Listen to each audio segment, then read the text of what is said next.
vandag sê, dit is 'n baie spesiale viering waaroor dit vandag gaan.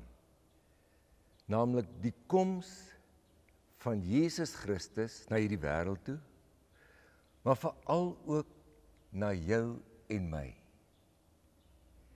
En mag jy nie net toeskouer wees van al die vieringe daar rondom nie, maar hart en siel daarbey betrokke wees.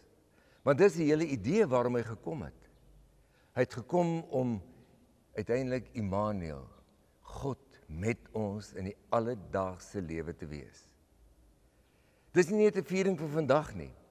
Dis 'n viering vir elke dag van die jaar. En ek hoop iewerste stop jy.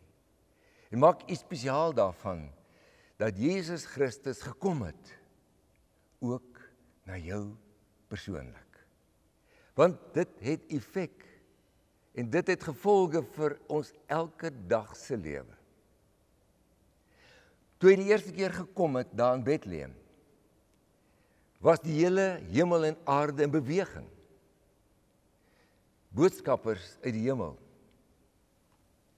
'n koor van engele wat sing, eer aan God in die hoogste hemel, en vrede op aarde vir die mense, ons mense, wat hy so lief het. En daar was mense van alle oorde, uit die ooste sterrekykers, en dan die eenvoudige herders in die velde van Bethlehem. Hy het gekom vir elkeen, ook vir jou en my. En as hy vandag met jou te doen het, as jy by hom stop in hierdie oomblikke, moet jy verstaan, hy kom na jou met genade, en met vrede, en met liefde, en daardie lewe in oorvloed wat hy gesê het, hy bring vir ons as mense. Ja, hy sê genade vir jou, vrede, liefde, lewe. Ek gaan nou lees uit Johannes 1. En ons kan by hierdie vieringe nie by alles uitkom wat Jesus kom doen het nie. Jy moet ook in hierdie tyd net 1 of 2 dinge opvang in jou hart en weet, hierdie tyd, nou is dit hierdie wat ek gaan vier. Hierdie wat in hierdie tyd vir my die meeste gaan verander en beteken.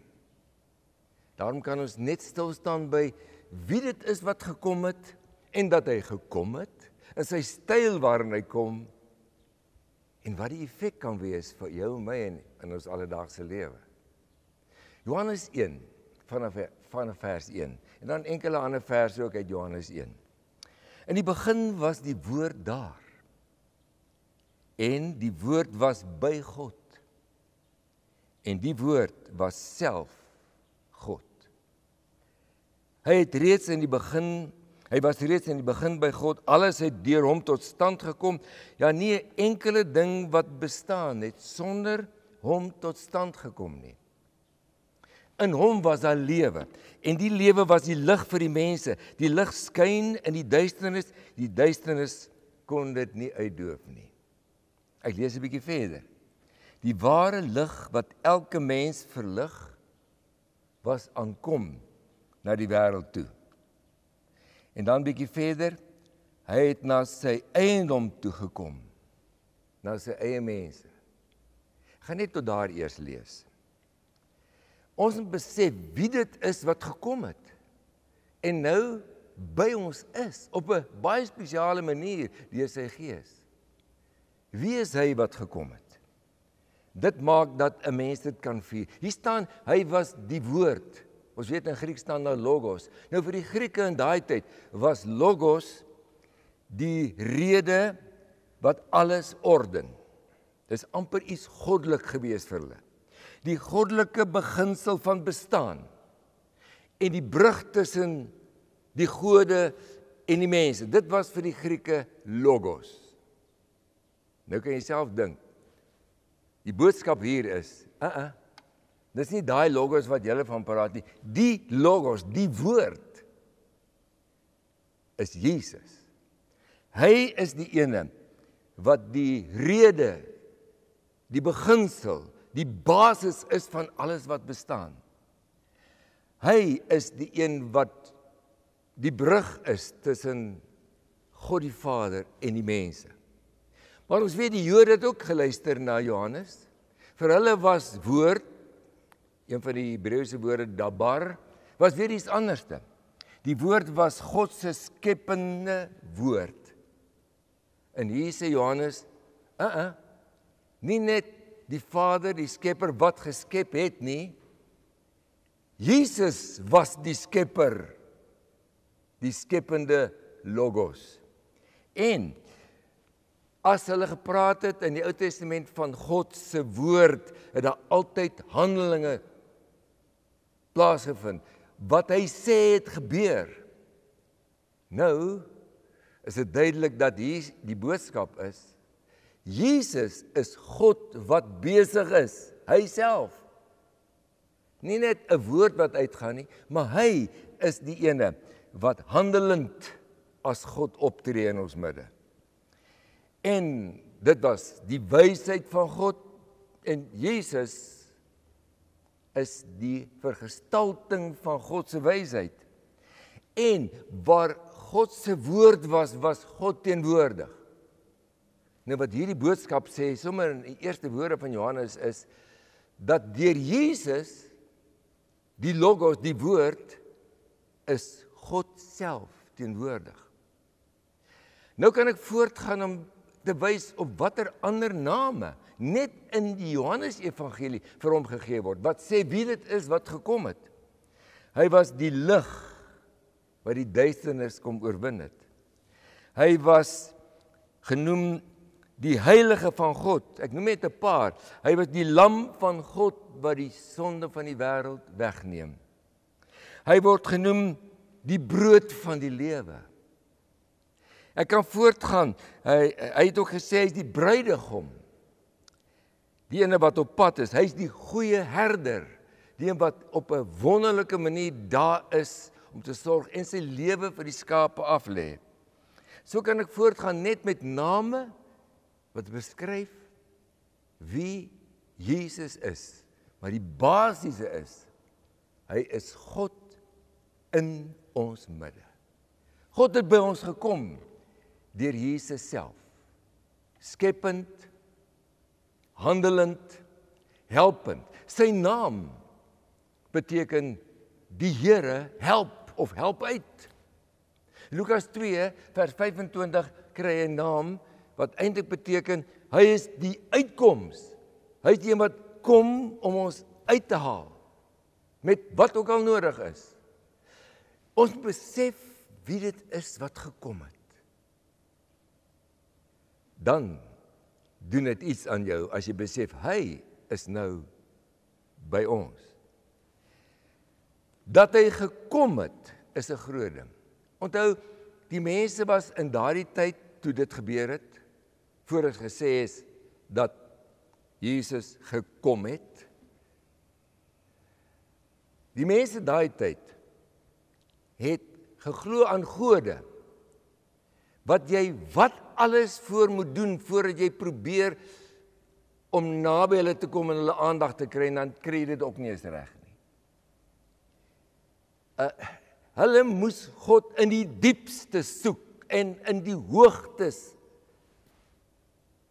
En dit is so anders toe die God, die lewende God van die Bybel, ter sprake kom. Daar staan, hy het na ons toe gekom. Verstommend, so lief het hy die wêreld gehad, dat hy deur sy seun gekom het. En ons kan voorbeelde in die Bybel kry, hoe dat hy na mense toe gekom het, hierdie ongewone ding dat God na jou toe kom.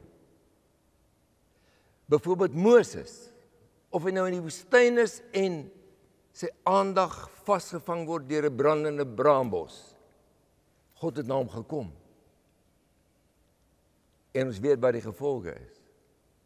Paulus, besig fanaties om die Christene te vervolg, op die pad van Damaskus, daar kom Jesus na hom, en hy sê, jy is besig om my te vervolg. En 'n radikale verskil toe Paulus Jesus daar ontmoet. Daar's ook ander voorbeelde in die lewe. Iemand soos Nabil Qureshi het die Christendom ook aktief teëgegaan. Maar telke male is hy oorweldig deur indrukke van en oortuigings van hierdie Jesus wat in die Christendom hulle Here is, wat hy so teëgaan, totdat hy met homself te doen gekry het. En hy sê uiteindelik, God was besig om my te soek, lank voordat ek hom gesoek het. Daar is 'n gevangene met die naam van Andrei, wat in 'n Afrikaanse of Suid-Afrikaanse tronk gesit het. En hy het daar 'n oorweldigende, intense belewenis gehad van die teenwoordigheid van die Here, wat hom kom opsoek het. Hy sê agterna, ek het niks gevra nie. Hy het net gekom. Hy het net gekom. En so, as jy oop is, sal jy vind hoe dat, as jy soek na hom, hy lankal na jou gesoek het. Hy kom na ons, dis verstommend. Hoe reageer ons daarop is 'n ander saak. Baie van ons skerm weg. Maar in hierdie tyd, en met hierdie boodskap, kom hy ook na jou toe. Wat sal jou reaksie wees? Jy kan hom of verwelkom, of verbygaan. Maar kom ons kyk na die styl van hoe God na 'n mens kom. Nou kyk, mense het verwag, kyk, dit moet iets buitengewoon snaaks wees. En dan kom hy, en hy word 'n mens. Tussen ons. Hy kom op 'n menslike manier na ons toe. En elke Christen kan getuig hoe dat God al met hulle kom praat het, deur 'n gewone ander mens. Hy kom op 'n menslike manier, onindrukwekkend en verstaanbaar. Dat jy sal verstaan. Nie snaakse tale en goeters wat jy nou nie weet wat nie, en jy word oorweldig nie. Verstaanbaar, want hy soek 'n verhouding. Hy kom om by jou te wees. Terug by jou en hy as Heer en volgeling. In 'n verhouding. Hy kom vol van genade en waarheid staan daar. Hy kom na selfs die vergete onbelangrikes daar in die veld, soos by die herders in die veld. Hy kom na jou en na my. Eenvoudig. Iewers in standaard 9. Wat 'n graad is dit? Kan nie meer onthou nie. Maar iewers in standaard 9 het ek langs die pad geloop saam met 'n vriend. En deur wat hy daar vir my gesê het, en die teksgedeelte wat hy my gegee het, wat my hele lewe daarna, vir 'n baie lang tyd, gerig het, en tot vandag toe nog, was gewoon God wat deur hom na my toe gekom het, in my spanning en angs van daai tyd. Want onthou nou, gelowiges word sy liggaam, sy mond, sy hande, sy voete, sy aanraking kom deur mense. Dis sy liggaam. Moenie die eenvoudige menslike wat na jou toe kom van God mis nie. En iets snaaks en baie eienaardig verwag nie. Soos wat die Jode daai tyd gemaak het nie. Hulle het gedink, hoe sal die Messias kom? Op 'n donkie in Jerusalem in? Nee, dit kan nie wees nie.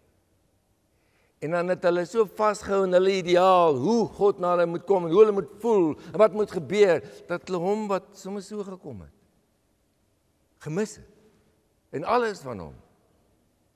Hy kom op 'n eenvoudige, menslike manier, soos wat ek en jy dit sal verstaan, met jou bietjie anderste, met my bietjie anderste, met die wetenskaplike bietjie anderste, met die emosionele persoon bietjie anders, met die rasionele persoon 'n bietjie anders, maar hy kom na jou, soos wat jy dit kan verstaan. Moet dit nie mis nie. En verwelkom hom met wat hy vir jou bring. Dis sy styl. En as hy deur jou by ander wil uitkom, hoe meer menslik en gewoon jy kan gaan, hoe meer kan hy jou gebruik. Dis sy styl, dis hoe hy werk.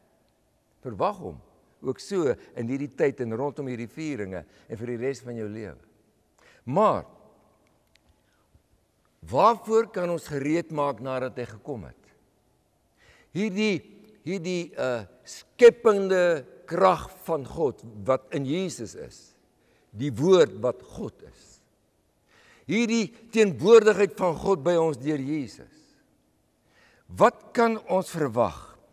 Waarna kan ons op die uitkyk wees? Want hy is nou hier as Immanuel, God met ons, al die dae.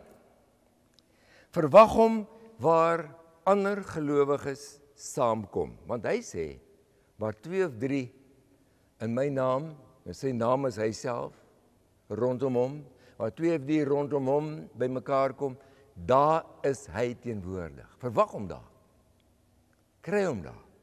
Kyk hoe kom hy na jou daar. Verwag hom as jy in die diepste nood is. Al gaan ek deur donker dieptes, ek sal nie bang wees nie, want U is met my. En die U is die herder. En Jesus sê, hy het nou as goeie herder in ons midde gekom. Hy sal daar wees. Verwag hom daar, in die donkerste dieptes. En jy hoef nie bang te wees nie, want hy lei jou daardeur. Verwag hom as jy jou vasgeloop het. Dis juist wat Lukas 2 vers 25 sê, die naam wat daar gebruik word, wat Simeon verwag het vir Jesus se koms, en gesê, dis hy nou daai. Beteken, die een wat by ons kom, ons deurhelp, dat ons kan uitkom. Waar jy jou vasgeloop het, gaan hy jou kom ontmoet. Hy kom na jou daar. Verwag hom in 'n ramp.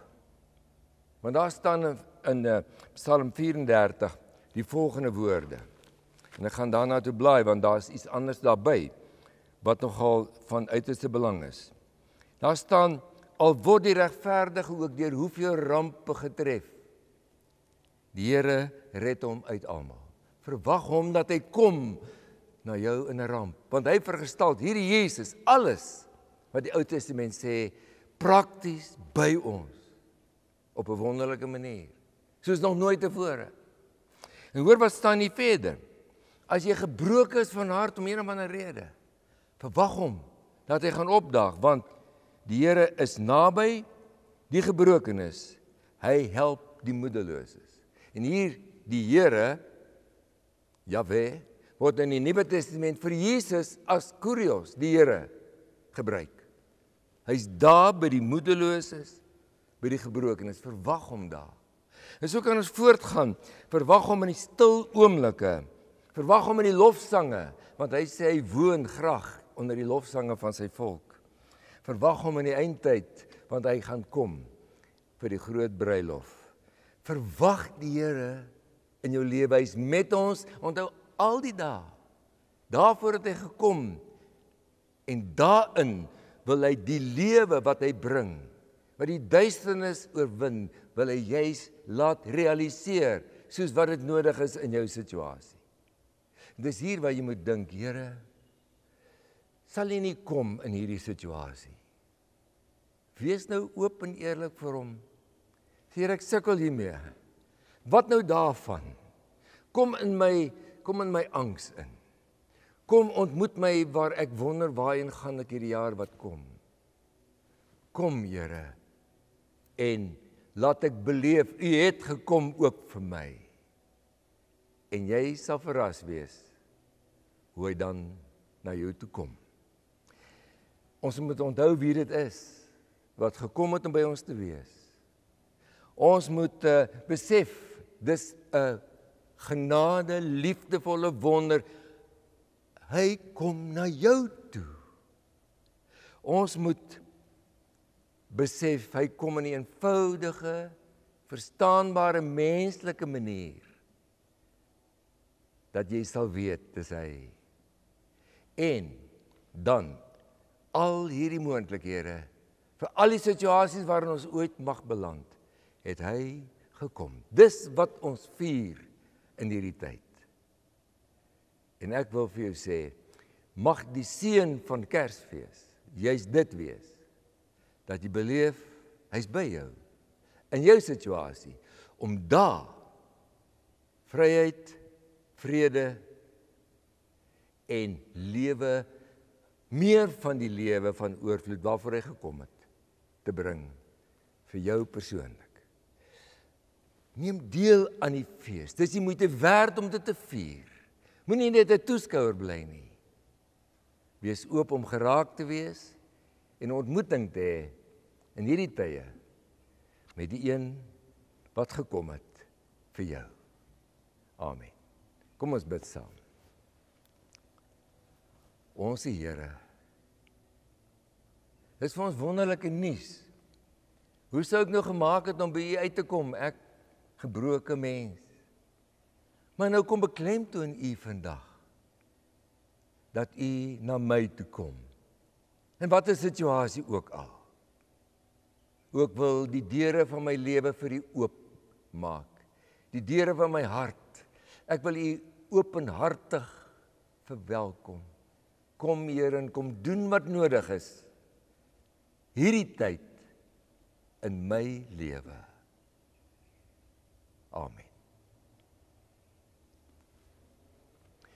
En nou as ons die jaar verder gaan, in 'n nuwe jaar binnekort, mag die Here jou seën. Ek bedoel, mag hy so inwerk in jou lewe, dat baie van dit wat ons vandag by stilgestaan het, wat ons kan vier, dat jy dit sal beleef. 'n Baie geseënde viering van die koms van Jesus. Amen.